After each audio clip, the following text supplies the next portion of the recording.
Hello বন্ধুরা, কেমন আছেন সবাই? শর্ত সাপেক্ষে কানাডিয়ানদেরকে $5,000 পর্যন্ত ক্ষতিপূরণ দিচ্ছে কানাডার রেভিনিউ এজেন্সি। আজকের আলোচনাটি একটি ব্যতিক্রমী আলোচনা, গতানুগতিক প্রোগ্রাম কেন্দ্রিক আলোচনা না। তো এই আলোচনাটি আবার সবার জন্যেই গুরুত্বপূর্ণ। তথ্যগুলো কাজে আসবে প্রত্যক্ষ পরোক্ষভাবে। অনেকেই সাফারার হয়েছেন, সেই সাফারারদেরকেই হেল্প করতেছে কানাডা গভর্নমেন্ট। ভবিষ্যতে অনেকে সাফারার হতে পারেন। বিষয়গুলো আমরা খোলসা করব আজকের আলোচনায়। বিশেষত করোনাকালীন সময়ে কানাডা রেভিনিউ এজেন্সির যে অ্যাকাউন্ট, বিভিন্ন ব্যক্তিরা যে আপনারা এখানে ট্যাক্স প্রদান করেন, পার্সোনাল ট্যাক্স ইনফরমেশন, এই ইনফরমেশনগুলো থার্ড পার্টির কাছে লিক হয়ে যায়। এর ফলে অনেক ব্যক্তিরা অ্যাফেক্টেড হয়। তো সেই অ্যাফেক্টেড ব্যক্তিদেরকে কানাডা গভর্নমেন্ট $5,000 পর্যন্ত ক্ষতিপূরণ দিচ্ছে বর্তমান সময়। সবাই $5,000 পাবে তা কিন্তু না, আপ টু 5,000, সর্বোচ্চ $5,000 পর্যন্ত। এই ঘটনাগুলো কিভাবে ঘটেছে, ভবিষ্যতেও ঘটতে পারে। এই জন্যেই যারা কানাডাতে আসতে চাচ্ছেন এবং অবস্থান করতেছেন, তারা এই আলোচনাটি ভালো করে খেয়াল করুন, নোট রাখুন তথ্যগুলো, যাতে করে আপনারা প্রতারিত না হন কোনোভাবে। তো কানাডা এবং কানাডার বাইরে যে যেখান থেকে শুনছেন সবাইকে স্বাগত জানাচ্ছি। New CRA settlement offers up to $5,000 in eligible claims. The settlement is connected to a class action involving Government of Canada online accounts, including Canada Revenue Agency accounts, My Service Canada accounts, and accounts accused using GCKey. Usually প্রত্যেক ব্যক্তির কিন্তু বিভিন্ন ধরনের account থাকে, আর বিশেষ করে গভর্নমেন্টের সাথে রিলেটেড অ্যাকাউন্ট যেগুলো থাকে সেগুলো এখানে দেখতে পাচ্ছেন আপনারা। একটা থাকে হলো কানাডা রেভিনিউ এজেন্সি অ্যাকাউন্টস, তারপরে থাকে মাই সার্ভিস কানাডা অ্যাকাউন্টস, এবং জিসিকি ইনফরমেশন থাকে আপনারা যে বিভিন্ন অ্যাপ্লিকেশন করেন সেগুলোর কারণে। তো এই অ্যাকাউন্টগুলোর একাধিক পাসওয়ার্ড যেমন থাকে, একাধিক কোশ্চেনিয়ার থাকে, অনেক হাই প্রোটেকশন থাকে। এরপরও এখান থেকে যারা ফ্রড করে, তারা এখান থেকে নানাভাবে ফ্রড করার চেষ্টা করে। অনেক সময় তারা সফল হয়ে যায়। এই ধরনের একটা ঘটনা ঘটেছিল, স্ক্যামিংয়ের ঘটনা 2020 সালে। Credential stuffing attacks that affected federal online services and leads to a class action against the Canada Revenue Agency and the Government of Canada. তো গভর্নমেন্টের ওয়েবসাইট হ্যাক করে বা গভর্নমেন্টের নথিপত্র হ্যাক করে এখানে 1 মার্চ থেকে 31 ডিসেম্বর 2020 পর্যন্ত এর মধ্যে অনেক ঘটনা ঘটে। সেখানে অনেকে অ্যাফেক্টেড হন, তাদেরকে মূলত ক্ষতিপূরণ দিয়ে যাচ্ছে গভর্নমেন্ট। এখন আপনারা অনেকে মনে করতে পারেন যে 2026 সালে এসে আপনি 2020 সালের গল্প শোনাচ্ছেন, এটা কি কারণে? তো এই অ্যাফেক্টেড বিষয়গুলো এখানে সামনে চলে এসেছে এবং তাদেরকে ক্ষতিপূরণ দেওয়া হবে। এবং যারা এই ধরনের অ্যাফেক্টেড ব্যক্তি নন, তারা এটা শুনবেন ভবিষ্যতে আপনি যাতে এই ধরনের কোনো কেসে অ্যাফেক্টেড না হন এই কারণে। The official settlement notice says the class includes people whose personal or financial information in a Government of Canada online account was disclosed to a third party without authorization between March 1st and December 31st, 2020. However, that broader class definition does not mean every class member will receive money. The notice says only class members who were victims of unauthorized accessing during the credential stuffing attack between June 15 and August 30, 2020, whose information was accessed and used for fraudulent purpose are entitled to payments under the settlement. তো এখন যাদের তথ্যগুলো নিয়ে অনেকে বিভিন্ন প্রতারণামূলক ঘটনা ঘটিয়েছে, এই ধরনের ব্যক্তিরা এখানে সুযোগগুলো পাবেন। এখানে সিম্পল টার্মে এখানে এলিজিবিলিটিগুলো দেখানো হচ্ছে। Your government of Canada online account was affected, আপনার অ্যাকাউন্টটা কোনোভাবে অ্যাফেক্টেড হয়েছিল। তারপরে হচ্ছে পার্সোনাল আর ফিনান্সিয়াল ইনফরমেশন কেউ অ্যাক্সেস করতে পেরেছিল। তারপর information was used for fraudulent purpose. এরপরে receive notice from the claims administrator. You can support the claim type are making. How much can eligible Canadians claim, তো কীভাবে এই ক্লেমগুলো করবেন, কী পর্যায়ে সেটা আমরা দেখব। The KPMG settlement administrator a page also says people who received an email notice from the claims administrator are eligible to apply for payment under the settlement agreement. এখানে আমরা দেখতে পাচ্ছি compensation category access claims, potential amount $80 পর্যন্ত। What it means, for time spend dealing with unauthorised access issues. তো আপনার অ্যাকাউন্টে যদি unauthorised access করে শুধুমাত্র, সেই ক্ষেত্রে $80 পর্যন্ত। তারপর ফ্রড ক্লেমস আপ টু $200 পর্যন্ত তাদেরকে দেওয়া হবে। For the time spend dealing with fraudulent use personal information. আপনার তথ্যগুলো হ্যাক করে কেউ যদি এখানে ফ্রডুলেন্ট পারপাসে ব্যবহার করে তাহলে $200 পর্যন্ত। স্পেশাল কম্পেনসেশন ফান্ড, এখানে $5,000 পর্যন্ত ক্ষতিপূরণ দেওয়া হবে for eligible out of pocket expense related to breach. অর্থাৎ কেউ যদি এই ইনফরমেশন ব্রিচের কারণে ক্ষতিগ্রস্ত হয়ে থাকে অর্থনৈতিকভাবে, তাদেরকে $5,000 পর্যন্ত ক্ষতিপূরণ দেওয়া হবে। এই হলো অবস্থা। এই বিষয়গুলো আরও ব্যাখ্যা করা হয়েছে এখানে। The official notice says access claim may compensate eligible class member $20 per hour for up to 4 hours for maximum $80. Fraud claims may compensate eligible class members at $20 per hour up to 10 hours for a maximum $200. The special compensation fund may reimburse up to $5,000 for eligible out-of-pocket expense related to the breach. Who can claim up to $5,000? কারা এখানে $5,000 পর্যন্ত claim করতে পারবেন?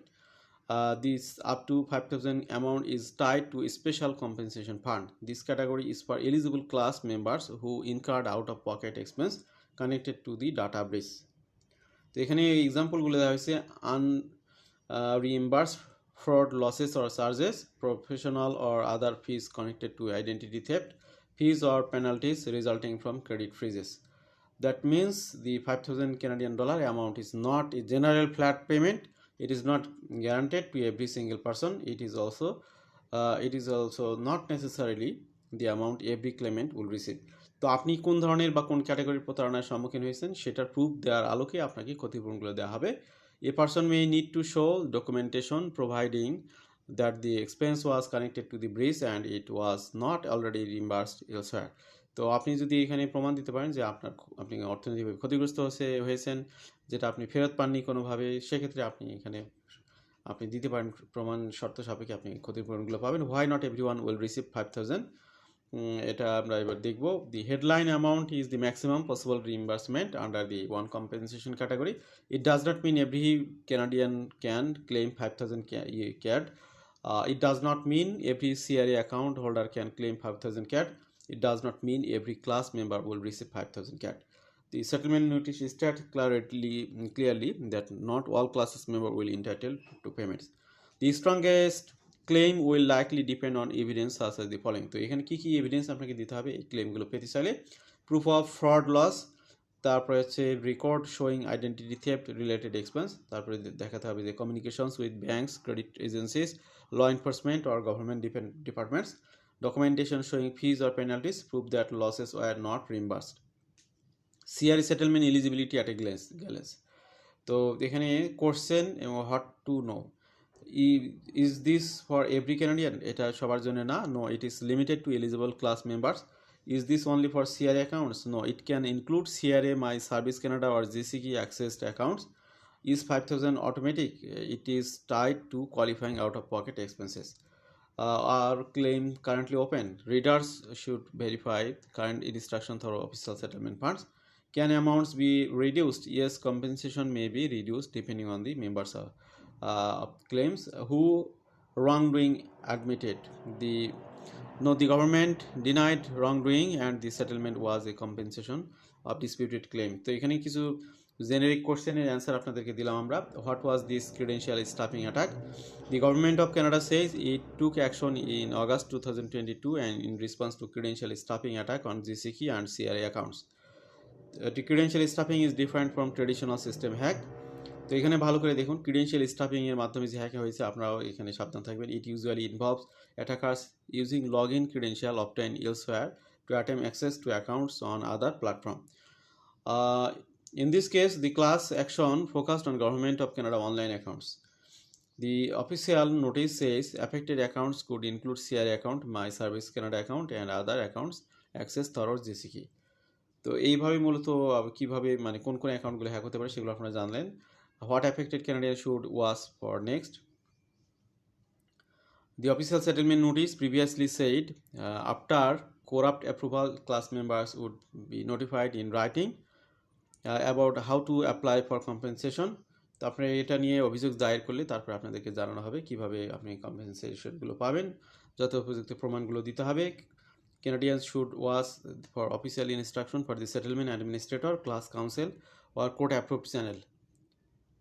They should avoid entering personal information into random website. এখানে ভালো করে খেয়াল করবেন সবার জন্য, পার্সোনাল ইনফরমেশন র্যান্ডম ওয়েবসাইটে ইনক্লুড করা যাবে না। Social media link, message, claiming to offer quick CRA settlement payment, বিভিন্ন চটকদার অফার পাওয়া, এগুলোর মাধ্যমে মূলত আপনার ইনফরমেশনগুলো হ্যাক হয়ে থাকে। The KPMG administrator page list contact details for the settlement process including a toll free number and email address. Avoid CRA settlement scam, কীভাবে স্ক্যামগুলো অ্যাভয়েড করবেন। Be especially cautious if a message, দেখুন promises instant payment, তাই হলো আপনাকে একটা fund দিতে বলো, কিছু তথ্য দিতে বললো, ইনস্ট্যান্ট পেমেন্ট দেওয়া হবে। Ask for full banking log in credential, request payment to unlock compensation, pressure you to act immediately, uses spelling error or suspicious links, claims every Canadian can receive $5,000 এই বিষয়গুলো যদি কেউ আপনাকে এই সিম্বলগুলো দেখায় তাহলে বুঝবেন যে এখানে ফ্রড কেসযুক্ত, আপনাদেরকে সাবধান হতে হবে। Documents that may help A claim, eligible claimants seeking reimbursement from special compensation fund may need record support their losses।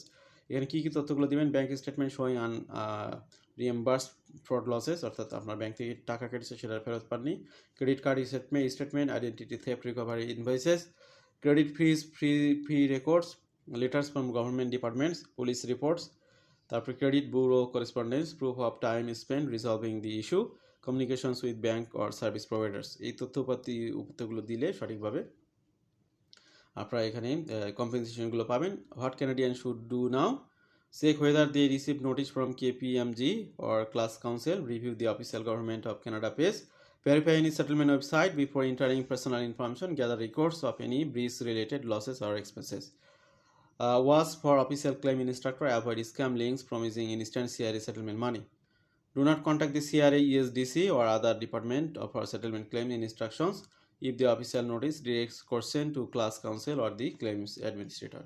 তো আজকের আলোচনা আমরা শেষ পর্যায়ে চলে এসেছি। ভালো থাকবেন সবাই, আল্লাহ হাফিজ, আসসালামু আলাইকুম।